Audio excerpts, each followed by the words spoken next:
સમાજનું એક મોટું વાજિંત્ર છે આપણા હાથમાં, ખબર ને?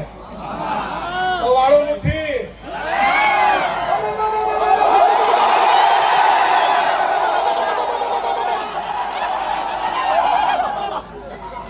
આપણે આદિવાસી સમાજ એટલે એક એવો સમાજ આ દુનિયામાં છે એ કોઈના બાપથી ડરતો બી નથી. એ આ ચેતરભાઈએ સાબિત કરી દીધું છે.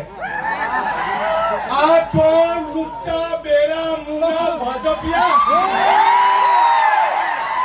એને કહેજે ચેતર વસાવા એકલો નથી, આ કરોડો આદિવાસી એની સાથે છે. અરે અમને અહીંથી આદેશ આપવામાં આવે ચેતરભાઈ જો જેલમાંથી કે જેલ ભરો આંદોલન કરવાનું છે, આપણે જેલ ભરો આંદોલન. અરે ગુજરાતમાં એવી કોઈ જેલ નહીં મળે જે 1 કરોડ આદિવાસીને જેલમાં મૂકી હતી. અને અમારે પોલીસને કહેવાનું છે, આદિવાસી સમાજને બાજી મૂળિયા ગણવાનું બંધ કર. અને વાઘ રહેશે. હવે પછી છે ને લાફાવાળી કરવાની જરૂર નથી.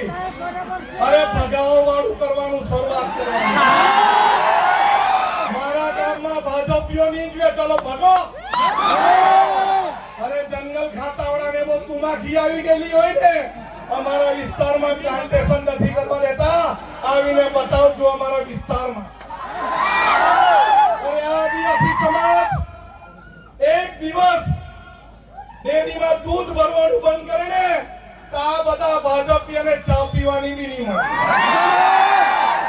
અરે આદિવાસી સમાજ પોતાના વિસ્તારમાં પડેલું વરસાદનું પાણી રોકી દે ને તો ધોવાના બી ફાફા થઈ જાય. એક રહેવાનું છે. પાર્ટી પક્ષમાં જ્ઞાતિના ફાટામાં ફટવાનું નથી, બટવાનું નથી, વેચાવાનું નથી. આપણે બોર્ડર લેસ બનવાનું છે. દરેક ભારતીય આદિવાસી એક થવાનું છે. મારો વિસ્તાર તારો વિસ્તાર નહીં. જ્યાં પણ કોઈને તકલીફ પડે, મહારાષ્ટ્રમાં લકીભાઈને તકલીફ પડે તો આપણે સૌએ ત્યાં જઈને એને સહકાર આપવાનો. આપણા વિસ્તારના દરેક લોકોને મારે અપીલ છે કે વર્ષાબેન એના કુટુંબની જવાબદારી એક ભાઈ તરીકે આપણી છે કે નહીં? છે કે નહીં? અને પોલીસ વાળા, અહીંના પોલીસ વાળાને બી કહેવા માંગુ છું, તમારામાં તાકાત હોય ને આવનારા દિવસોમાં જેલ ભરો આંદોલન કરવાના, ત્યારે અમને અટકાવજો. અમે લડવા બી તૈયાર છે, લડવા બી તૈયાર છે. આપણે કદી ઝૂક્યા નથી અને ઝૂકશું પણ નથી. એક હાથ ઊંચો કરીને કહો, આપણે સૌ હાથ ઊંચો કરીને કહો બધા